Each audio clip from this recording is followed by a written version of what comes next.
आज या पूरे डिबेट को आपने सुना काफी तसल्ली से। दो पक्ष निकलकर बिल्कुल सामने आ रहे हैं। एक पक्ष का मानना है कि विरोध का तरीका है, इसको विरोध के तौर पर ही देखा जाना चाहिए, देशद्रोह के तौर पर नहीं देखा जाना चाहिए। दूसरा पक्ष ये है कि ये बिल्कुल देश के खिलाफ बातें हैं और ऐसी बातें नहीं होनी चाहिए। अलग अलग तथ्यों के आधार पर लोगों ने अपने पक्ष रखे। आप इसको कैसे देख रहे हैं? देखिए लक्ष्मण जी, मुझे लगता है कि विरोध में बहुत सारी चीजें होती हैं जो कि अप्रिय लगती हैं, अप्रिय महसूस होती हैं, और फिर भी वो विरोध का एक पैटर्न चलता है। उदाहरण के लिए अगर मान लीजिए प्रधानमंत्री का कोई पुतला जलाने लगता है, या उनके या किसी भी नेता का उसको चप्पल से मारने लगता है पुतला बना के, तो वो सब भी कोई अच्छी बातें नहीं होती हैं, अप्रिय होती हैं, लेकिन फिर भी होती हैं।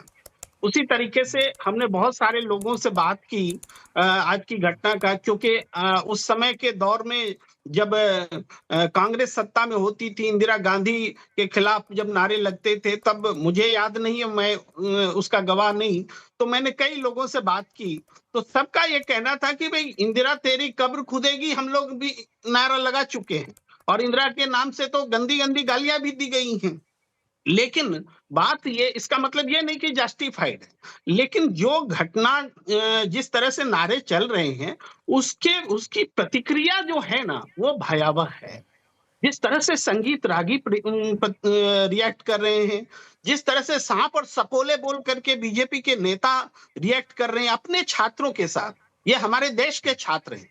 कानून को पूरा अधिकार है, कानून सम्मत तरीके से, प्रशासनिक तरीके से गलत है, इवन कोई मैंने पहले भी कहा, अप्रिय चीजें होती हैं तो गलत है, तो प्रशासन उससे निपटता है, लेकिन पूरी सत्ता की ताकत, पूरी मीडिया की ताकत उन छात्र समूहों को गद्दार घोषित करने लगे।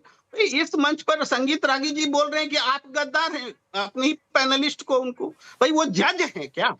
आप जज हैं कि आप किसी को गद्दार घोषित करेंगे? ये जो प्रतिक्रिया है ना, इससे बचने की जरूरत है, क्योंकि रिएक्शन जो है, भाई प्रशासन को काम करने दीजिए, न्यायालय को काम करने दीजिए। आप नक्सलियों की बात करते हैं, मुझे एक लाइन और बोलने दिया जाए प्लीज। आप ही के पास आ रहा था, नक्सलियों की बात करते हैं, देखिए कांग्रेस का शासन था, पी चिदम्बरम गृह मंत्री थे, और एक डिसीजन लिया जा रहा था कि छत्तीसगढ़ में ये हवाई एक्शन से नक्सलियों के खिलाफ में होगा, ये पूरे नक्सलवाद के खिलाफ में हुआ कि हम अपनी सेना और साज सज्जा का इस्तेमाल अपनी नागरिक के खिलाफ नहीं कर सकते। वो दुश्मन नहीं है, देश के बाहर के लोग नहीं है, तो उनको हमें संवैधानिक तरीके से, प्रशासनिक तरीके से, कानूनी तरीके से निपटना होगा। तो पश्चिम बंगाल में ठीक कम्युनिस्ट शासन था, उन्होंने नक्सलवादी आंदोलन को कुचला, ये है, लेकिन कोई हवाई हमला और सैन्य हमला नहीं किया था। ये फर्क समझना पड़ेगा। पुलिस के हिसाब से, कानून के हिसाब से आप सजा दे सकते हैं, अभी भी दे सकते हैं। जेएनयू में जिन्होंने किया है उनको आप कानून के सामने लाइए ना, लेकिन पूरे देश में ये वातावरण बना रहे हैं। जेएनयू को आप एकदम बोल रहे हैं कि कम्युनिस्टों का ये एक तरह से पनपने वाला जगह है, और कम्युनिस्ट को आप देश विरोधी और गद्दार और तमाम चीजें बोल रहे हैं। ये जो है ना, ये है सिस्टम पूरे कुछ छात्रों के बोलने से पूरा सिस्टम छात्र के खिलाफ हो जाएगा क्या?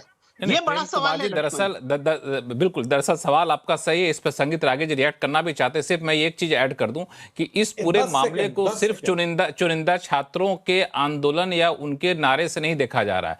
अलग अलग जो इस तरह का बयान आते हैं उनको टुकड़ों में जोड़ करके उसको अब देखा जा रहा है कि जरूर किसी साजिश का हिस्सा है। हालांकि संगीत रागी जी इस पर बोलना चाहते हैं कुछ। लक्ष्मण जी, आप हमको कहते हैं, धनेंद्र जी आपके पास आ रहा हूं। लक्ष्मण जी, आप हमको सर्टिफिकेट दे देते हैं कि कॉमनल है, हमारी जो भी गतिविधियां हैं उसके लिए आपका सर्टिफिकेट है, कॉमनल है, ये आपका अधिकार बनता है।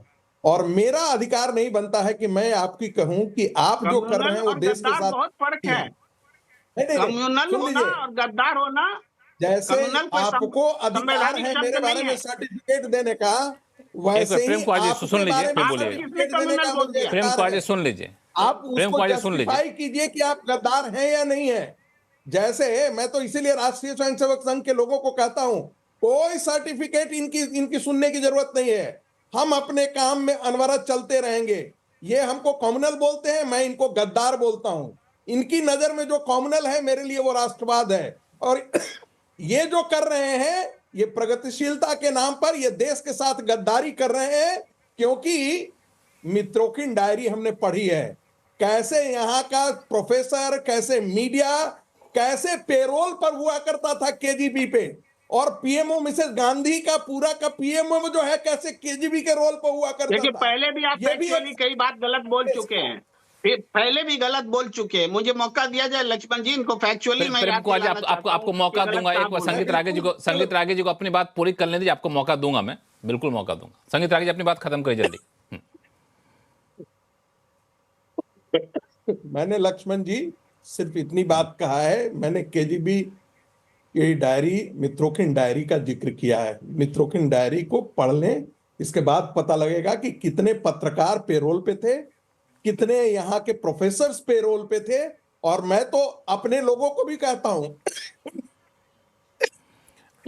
अब पानी पी लीजिए, अब पानी पी लीजिए। तब तक मैं 1 मिनट, बहुत देर से घरेंद्र जी इशारा कर रहे हैं, कुछ बोलना चाहते हैं। घरेंद्र जी। देखिए लक्ष्मण जी, मेरा सवाल फिर से वही है कि देश में सरकार भारतीय जनता पार्टी की है, दिल्ली में पुलिस भारतीय जनता पार्टी की है, जेएनयू के अंदर कुछ गुंडे जाते हैं, बार बार जाते हैं, इस तरीके की हरकतें करते हैं, तोड़फोड़ करते हैं, इस तरीके के नारे लगाते हैं, तो दिल्ली पुलिस क्या कर रही है? दिल्ली पुलिस की भूमिका को लेकर बहुत बड़ा सवाल है। दूसरा, जेएनयू में अगर कुछ गुंडे, कुछ बैड एलिमेंट्स जाके अगर जेएनयू में इस तरीके के नारे लगाते हैं, तो आप उन बैड एलिमेंट्स को पकड़ के जेल में डालो, ना कि पूरे जेएनयू को। आज मैं देख रहा हूं भारतीय जनता पार्टी के तमाम लोग जेएनयू को कह रहे आतंकियों का अड्डा है, दंगाइयों का अड्डा है, नक्सलवादियों का अड्डा है। इस तरीके की भाषा किसी बड़े इंस्टीट्यूशंस को लेकर, जिसने देश को बहुत बड़े बड़े लोग दिए हैं, निर्मला सीतारमण है फाइनेंस मिनिस्टर, वो भी जेएनयू की प्रोडक्ट है। बहुत लोग हैं जो जेएनयू से निकल के आ गए हैं। आप किसी विश्वविद्यालय की प्रतिष्ठा को इस तरीके से नुकसान पहुंचाने का आपको कोई अधिकार नहीं है। आप कुछ गुंडा एलिमेंट्स हैं, उनका अगर उन्होंने गलत कहा है, आपकी पुलिस आपकी है, गृह मंत्री आपके हैं, दिल्ली का पूरा सिस्टम आपके पास है, ऐसे लोगों को उठा के जेल में डालो। अगर 4 लोगों ने अगर गलत नारे लगाए तो उनकी जगह जेल में होनी चाहिए, उन्हें पुलिस गिरफ्तार करे। लेकिन पूरी की पूरी भारतीय जनता पार्टी जेएनयू को अटैक कर रही है। जेएनयू जैसे प्रेस्टिजियस इंस्टीट्यूशन को आतंकवादियों का अड्डा बताया जा रहा है, दंगाइयों का अड्डा बताया जा रहा है, नक्सलवादियों की फैक्ट्री बताया जा रहा है। इस तरीके की जो बातें भारतीय जनता पार्टी के लोग कर रहे हैं, ये ठीक नहीं है। जेएनयू कोई आज का इंस्टीट्यूशन थोड़ी है, कोई भारतीय जनता पार्टी या मोदी जी के कार्यकाल में थोड़ी बढ़ा। जेएनयू ने देश को बहुत कुछ दिया है। अगर आज देश डेवलप्ड कंट्री की तरफ बढ़ा है तो उसमें जेएनयू का बहुत बड़ा हाथ है। जेएनयू ने बहुत इंटेलेक्चुअल लोग दिए हैं। आज उन इंटेलेक्चुअल लोगों की वजह से वो अलग अलग फील्ड में है। लेकिन अब जेएनयू को गाली मत दो। कुछ गुंडे लोग हैं जिन्होंने ये करा है। मैं फिर कह रहा हूं, अगर आप गाली देने का किसी को समय, तो उन गुंडों को गाली दो। उनको बचाने वाले जो लोग हैं भारतीय जनता पार्टी के नेता, उनको गाली दो। दिल्ली की पुलिस को गाली दो कि वो अपराधियों पे लगाम नहीं लगा पा रही, वो अपराधियों को धनंजय साहब, धनंजय जी को चुप कराया जाए। धनंजय अग्रवाल जी एक बार चुप हो जाइए। हाँ, धनंजय अग्रवाल साहब बोलिए।